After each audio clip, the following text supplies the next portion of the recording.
बीरबल का न्याय। मुगल साम्राज्य के स्वर्ण युग में जब सम्राट अकबर का शासन न्याय, सहिष्णुता और बुद्धिमत्ता का प्रतीक था, उसी समय की एक ऐसी घटना है जिसे सुनकर आज भी लोग दंग रह जाते हैं। ये कहानी न केवल बीरबल की अद्भुत बुद्धि की गवाही देती है, बल्कि ये भी दर्शाती है कि कैसे एक सच्चा न्याय ना तो धन से खरीदा जा सकता है और ना ही शक्ति से दबाया जा सकता है। फतेहपुर सीकरी के बाहरी इलाकों में एक छोटा सा गांव था। उस गांव में रामू नाम का एक किसान अपनी मेहनत से खेती करता था। वो बड़ा ईमानदार और सादगी भरा रहता था। अपने परिवार के प्रति अत्यंत समर्पित था। उसके पास एक छोटा सा खेत था जहां वो गेहूं उगाता, मगर उस वर्ष बारिश अच्छी हुई थी और फसल इतनी अच्छी हुई कि रामू के चेहरे पर खुशी की चमक आ गई। उधर शहर में एक व्यापारी रहता था, मोहनलाल। वो धनी तो था पर लालची भी था। उसके पास बड़ी बड़ी दुकानें थी और वो अक्सर किसानों से सस्ते दामों में अनाज खरीदकर शहर में महंगे दामों पर बेचता था। उस दिन भी जब उसे पता चला कि रामू की फसल बहुत अच्छी हुई है, तो वो तुरंत रामू के खेत पर पहुंचा और रामू से कहा, अरे रामू, तुम्हारी फसल तो बहुत अच्छी लग रही है। रामू ने कहा, हाँ भैया, भगवान की कृपा है। रामू ने विनम्रता से जवाब दिया। मोहनलाल ने तुरंत डील की बात शुरू कर दी। मैं तुम्हारा सारा गेहूं खरीदना चाहता हूं, 10 रुपये प्रति मन। रामू थोड़ा सोचा। बाजार भाव 15 रुपये प्रति मन था, लेकिन उसे तुरंत पैसों की जरूरत थी। उसकी बेटी की शादी आने वाली थी, इसलिए उसने सौदा मान लिया। ठीक है भैया जी, लेकिन एक शर्त है, आपको मुझे अभी अग्रिम रूप में 20 रुपये देने होंगे और बाकी का पैसा अगले हफ्ते जब आप अनाज ले जाओगे तब दे देना। मोहनलाल ने तुरंत हामी भर दी और 20 रुपये रामू को दे दिए। दोनों ने एक लिखित समझौता भी किया जिस पर दोनों ने अपने अपने हस्ताक्षर किए। अगले हफ्ते मोहनलाल अनाज लेने आया, लेकिन उसके साथ एक और नया चेहरा था, एक वकील।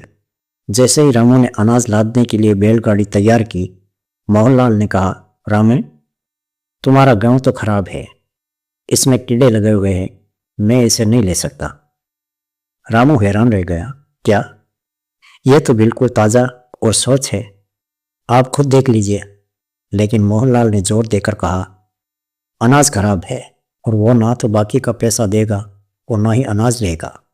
उसने ये भी कहा कि रामू ने उसे धोखा दिया है। रामू का दिल टूट गया। उसके पास अब ना तो अनाज था, क्योंकि उसने दूसरे खरीदारों को मना कर दिया था, और ना ही पूरा पैसा। वो अपनी बेटी की शादी कैसे करेगा? गुस्से और आंसुओं में डूबा रामू मोहनलाल के साथ झगड़ने लगा। दोनों का झगड़ा इतना बढ़ गया कि गांव वाले भी आ गए। कोई रामू के पक्ष में था तो कोई मोहनलाल के।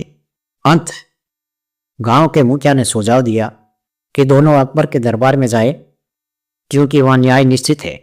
अगले दिन दोनों फतेहपुर सीकरी के विशाल दरबार में पहुंचे। सम्राट अकबर सिंहासन पर विराजमान थे और उनके दाहिनी ओर बीरबल उनके ठीक पीछे खड़े थे। दरबार में अन्य मंत्री, सैनिक और जनता की भीड़ थी। रामू ने अपनी बात रखी। उसने समझौते का कागज भी दिखाया। मोहनलाल ने अपना पक्ष रखते हुए कहा कि अनाज खराब था और उसने अपने वकील को गवाह बनाया है। अकबर ने दोनों की बातें सुनी। उन्होंने कागज देखा, लेकिन वह केवल ये लिखा था, मोहनलाल व्यापारी रामू किसान से 10 मन गेहूं 10 रुपये प्रति मन के हिसाब से खरीदता है। अग्रिम रूप में 20 रुपये दिए जाते हैं, शेष राशि अनाज प्राप्ति पर दी जाएगी। लेकिन अनाज की गुणवत्ता के बारे में कुछ नहीं लिखा था।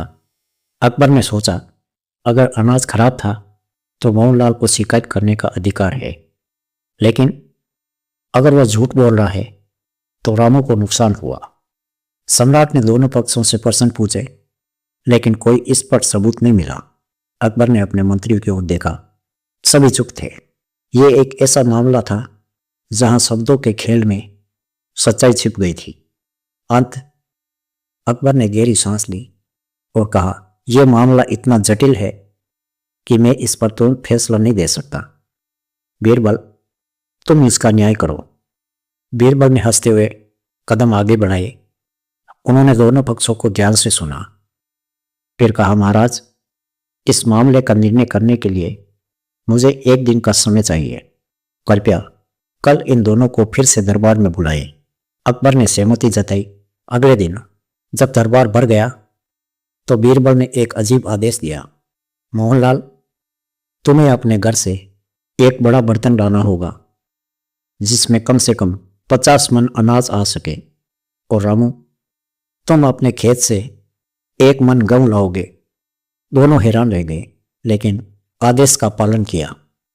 जब सभी तैयार हो गए तो बीरबल ने कहा, मोहनलाल, तुमने कहा था कि रामू का अनाज खराब है, तो आओ इस बर्तन में रामू का 1 मन गेहूं डालो। मोहनलाल ने ऐसा ही किया। फिर बीरबल ने दरबार के एक सैनिक से कहा, इस बर्तन में 49 मन अच्छा सच गेहूं डालो जो तुम्हारे भंडार से आए हैं। सैनिक ने ऐसा ही किया। अब बर्तन में कुल 50 मन गेहूं था। सैनिक ने ऐसा ही किया। अब बर्तन में 50 मन गेहूं था। 1 मन रामू का और 49 मन अच्छा गेहूं। अब बीरबल ने मोहनलाल से पूछा, अब बताओ, क्या यह पूरा गेहूं खराब है? मोहनलाल ने घबराकर कहा, नहीं, यह तो बिल्कुल अच्छा है। बीरबल मुस्कुराए, लेकिन इसमें तो रामू का 1 मन गेहूं भी है जिसे तुमने खराब कहा था। अगर 1 मन खराब है तो क्या पूरा 50 मन खराब नहीं हो जाना चाहिए? लेकिन तुम कह रहे हो कि ये अच्छा है, इसका मतलब है कि रामू का गेहूं भी अच्छा है।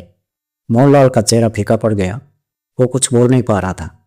बीरबल ने आगे कहा, और अगर तुम्हारा दावा सच्चा होता तो तुम्हें इस बर्तन का गेहूं खराब लगता, लेकिन तुमने इसे अच्छा कहा, इसलिए तुम्हारा दावा झूठा है।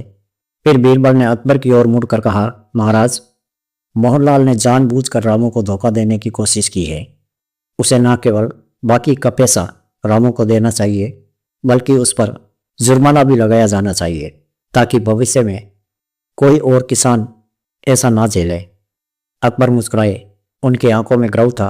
बीरबल, तुम्हारी बुद्धि आज फिर साबित हुई। तुम्हारा फैसला मेरा फैसला है। मोहनलाल को रामू को बाकी का पैसा देने का आदेश दिया गया। साथ ही 100 रुपये का जुर्माना भी लगाया गया, जो गांव के स्कूल के लिए दान कर दिया गया। रामू की आंखों में आंसू आ गए। वो बीरबल के चरणों में गिर पड़ा। आपने ना सिर्फ मेरा बल्कि हर उस किसान का न्याय किया है जो अपनी मेहनत की फसल के बदले इंसाफ चाहता है। बीरबल ने उसे उठाया और कहा, न्याय तभी न्याय है जब वो कमजोर के पक्ष में। सीख। इस घटना के बाद फतेहपुर सीकरी में एक नया कानून बनाया गया कि किसानों और व्यापारियों के बीच होने वाले सौदों में अनाज की गुणवत्ता का भी उल्लेख होना चाहिए। और बीरबल की इस बुद्धिमानी ने न केवल एक किसान की जिंदगी बचाई, बल्कि पूरे साम्राज्य में न्याय की एक नई परिभाषा दी। कहते हैं, उस दिन अकबर ने बीरबल से कहा था, तुम्हारे बिना मेरा दरबार अधूरा है। और बीरबल ने जवाब दिया था, महाराज, आपके बिना मेरी बुद्धि व्यर्थ है। दरबार में तालियां गूंज उठी और इतिहास ने एक और पन्ना लिख लिया जहां न्याय ने धन और छल को हराया। हाँ तो दोस्तों, ये थी आज की कहानी। मुझे उम्मीद है आपको ये कहानी पसंद आई होगी। दोस्तों, अगर कहानी पसंद आई हो तो वीडियो को लाइक करके एक प्यारा सा कमेंट करें। चैनल पर नए हैं तो चैनल को सब्सक्राइब कर लें और बेल आइकन को ऑल पर सेट कर दें, ताकि हमारा आने वाला वीडियो आपको समय पर मिल सके। मिलते हैं अगले वीडियो में। तब तक के लिए खुश रहिए, आबाद रहिए। धन्यवाद।